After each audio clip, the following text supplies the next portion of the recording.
In this video, we'll be discussing a question from the chapter Arithmetic Progression, and the question is, if the sum of a certain number of terms of the AP, हमको AP दिया हुआ है 25, 22, 19 is 116, find a last term.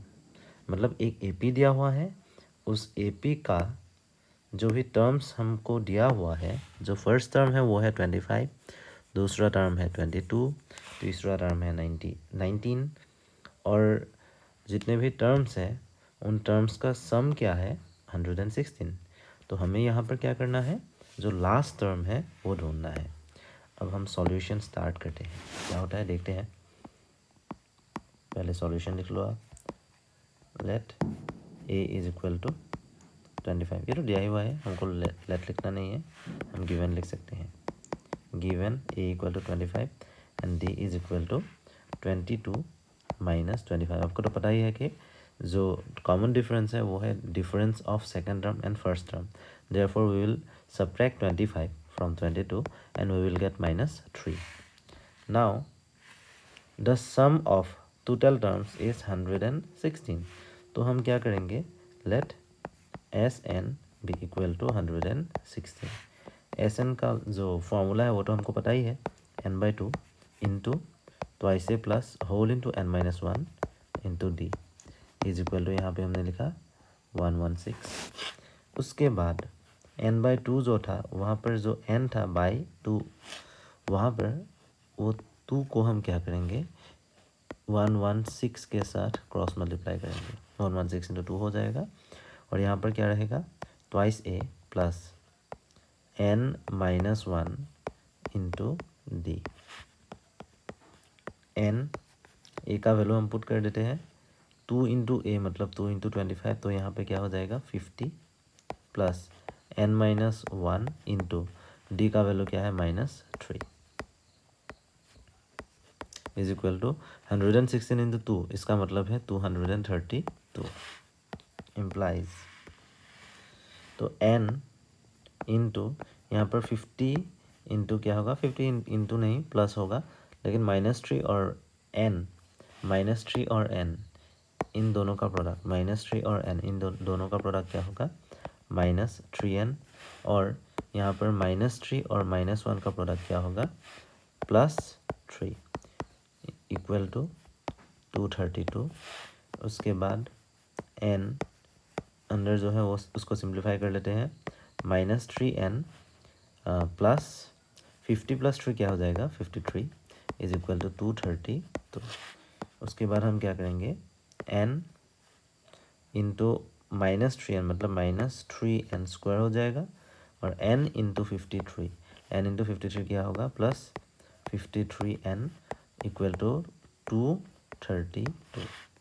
232 को left hand side में लेके आते हैं तो वहाँ पर क्या होगा, 232 को लेफ्ट हैंड साइड में अगर लेके आते हैं तो वहाँ पर क्या होगा -3n² plus 53n minus 232 is equal to 0। अब -1 से सबको मल्टीप्लाई कर देते हैं तो क्या हो जाएगा, यहाँ पे -3n² जो था वो अब -3n² नहीं 3n² हो जाएगा। जो पॉजिटिव था वो नेगेटिव होगा, मतलब 53n जो पॉजिटिव था वो अब -53n होगा, और जो -232 था वो क्या हो जाएगा +232 इज इक्वल टू 0। वो तो है ही, यहाँ तक तो ठीक है। अभी इसको हमें क्या करना होगा, इसका जो मिडिल टर्म है उसको स्प्लिट करना होगा। मिडिल टर्म है 53, उसको स्प्लिट करने के लिए कुछ रूल्स हैं। 3 इंटू 232 को करके देखते हैं हम फैक्टराइजेशन। 2 से किया तो क्या हो जाएगा 116। उसके बाद 116 को हम 2 से कर सकते हैं, 2 5 ज़र 10, 2 8 ज़र 16, 58। और यहाँ पर क्या है 3 इंटू 2 इंटू 2 मतलब 3 इंटू 2 इंटू 2 करने से 12 मिलेगा, तो पॉसिबल नहीं है। यहाँ पर देखते हैं 58 को 2 से डिवाइड 29 मिलेगा। यहाँ पर 3 into 2 into 2 into 2 2 into 2 into 2 8 into 3 8 into 3 क्या हो जाएगा 8 इंटू 3 हो जाएगा 24। तो यहाँ पर 24 और यहाँ पर 29 है, इन दोनों का अगर सम करेंगे तो हमको क्या मिलेगा 53 मिलेगा। तो मिडिल टर्म स्प्लिट हो गया। 3n²। -53n जो था उसकी जगह हम क्या लिखेंगे, -24n और -29n प्लस 232 है ही, उसको लिख लेते हैं इज इक्वल टू 0। कॉमन लेते हैं हम, कॉमन क्या ले सकते हैं 3n, तो यहाँ पर क्या होगा n-8 -29 लेने से क्या हो जाएगा, यहाँ पर n बचेगा और -232 से 29 कॉमन लिया तो वहाँ पर बचेगा 8 is equal to 0। Therefore n-8 into 3n-29 is equal to 0। इन दोनों का प्रोडक्ट 0 है। अगर इन दोनों का प्रोडक्ट 0 है, either n-8 will be equal to 0 और 3n-29 is equal to 0। n-8 equal to 0 इसका मीनिंग है n इज इक्वल टू 8 और 3n-29 इज इक्वल टू 0 है, मतलब 3n इज इक्वल टू 29। उसके बाद n इक्वल टू क्या करेंगे 29/3, but n equal to 29/3 is not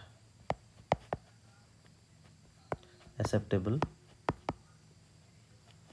Why? Because n equal to 29/3 is a fraction. Okay, तो n का value क्या होगा, n will be equal to 8। अगर n का वैल्यू 8 है तो लास्ट टर्म क्या होगा, therefore last term is equal to a8। a8 मतलब a plus 7 into b। a का वैल्यू क्या है आपको तो पता ही है, a का वैल्यू देख लेते हैं, मैं तो भूल गया, यहाँ पर देख लेते हैं a का वैल्यू कौन सा है, a का वैल्यू है 25, d का वैल्यू है -3। ओके, a का वैल्यू 25, d का वैल्यू है -3। a का वैल्यू है 25, d का वैल्यू है -3। 7 इंटू -3, 7 इंटू -3 करने से हमको क्या मिलेगा, -20 -21 और यहाँ पर 25 है ही, 25 - 21 करने से हमको क्या मिलेगा 4 मिलेगा। Therefore last term is 4। तो यहाँ तक ये क्वेश्चन ख़त्म हो गया। इसके बाद हम नेक्स्ट क्वेश्चन स्टार्ट करेंगे नेक्स्ट क्लास में।